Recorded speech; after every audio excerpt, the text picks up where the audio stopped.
across forest, steppe, and mountain. In this book, David Bellow offers a new and radical interpretation of how China's last dynasty, the Queen, I don't know how to pronounce it, relied on the interrelationship between ecology and ethnicity to incorporate the country's far-flung borderlands into the dynasty's spanning empire. The dynasty tried to manage the sustainable survival and compatibility of discrete borderland ethnic regimes in Manchuria, Inner Mongolia, and Yunnan, integrated between a Han Chinese imperial political order. This unprecedented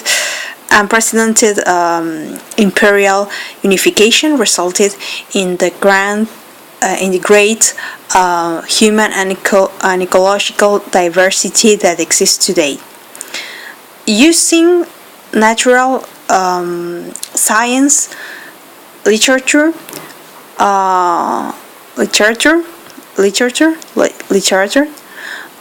in conjunction with underexploited and new sources in the Manchu language, Bellow demonstrates how Qing expansion and consolidation of empire was dependent on a precise and intense manipulation of rational environmental relationships.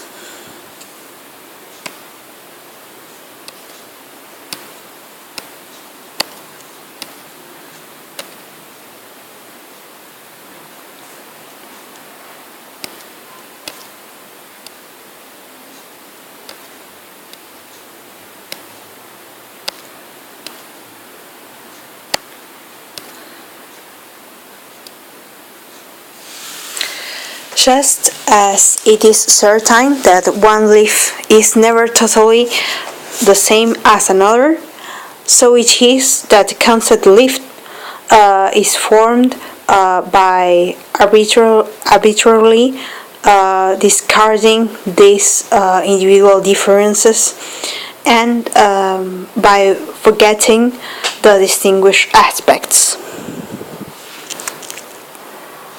Friedrich Nietzsche on truth and lights in a non-moral sense. We select from out of the presented only the aspects of our interest and neglect the rest. To the rest that is neglected, we became first indifferent and then blind. In our blindness, we claim completeness for the aspects that we have selected. We seize them as absolute. We cling to them as the complete truth. We become dogmatic. Ramanan, Venkata Ramanan. Interesting. Let's start with this book.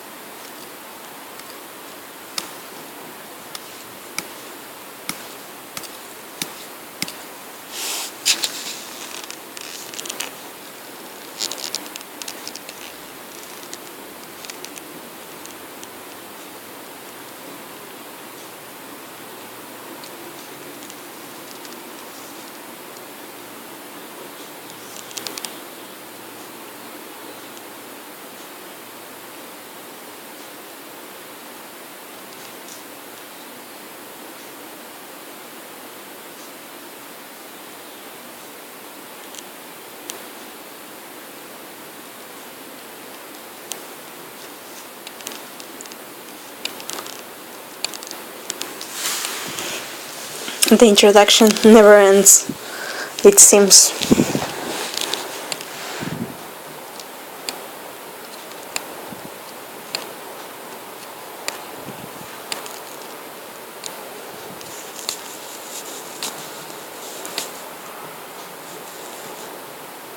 Finally, the introduction itself.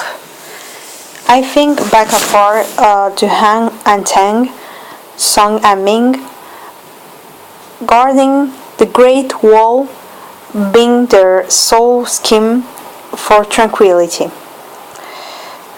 Fertile fields, intense and hundreds of thousands of acres, thus forsaken in the wilderness. How could there be food enough to cover the myriad populace? The quick-long emperor, 2 verses of antiquity. When he posed this question poetically in the 30th year of his reign, the king-long emperor was presiding over an empire at its zenith that spanned nearly a quarter of Eurasia. The emperor's question was also rhetorical, given the expansion of his king dynasty that set the teeming populace of China proper loose among the fertile fields of the wilderness of Inner Asia, north and west of the Great Wall. In a preface to his 1765 poem, the King-long Emperor explained that poor Han commoners could now till for a livelihood north of the passes, which had lain outside the mandate of the king's 4 main ethnic Chinese dynastic predecessors. Liberation from the old Chinese restraints concretized by the Great Wall was to be the final Manchu answer to the perennial Han questions of population growth and northern frontier security. The emperor held this achievement to be so distinctive that he claimed his indirectly self-laudatory poem was not bragging, but simply an expression of I don't know how to pronounce this word. I don't even know what it means, but I will search it later. The expanse of king dominions was certainly awesome to Manchu emperors and even to their former Han subjects. Writing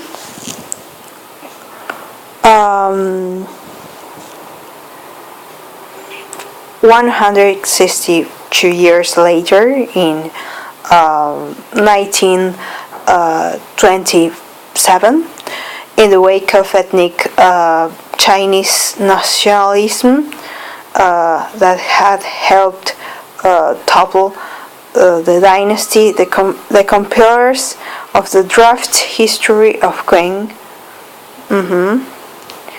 paid the king, queen, I don't know how to pronounce it, what was probably the greatest tribute of Han historiography possible at the time. They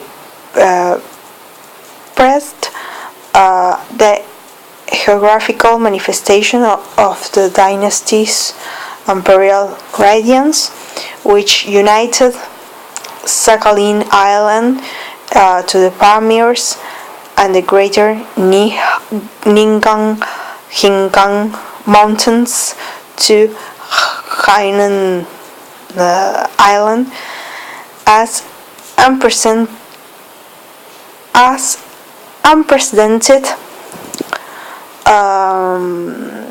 since the Han time. Adherence to old Manchu boundaries inscribed in the draft history and other dynastic texts was to be a standard Chinese nation-state response to both post-Qing imperialist and domestic ethnic minority territorial challenges.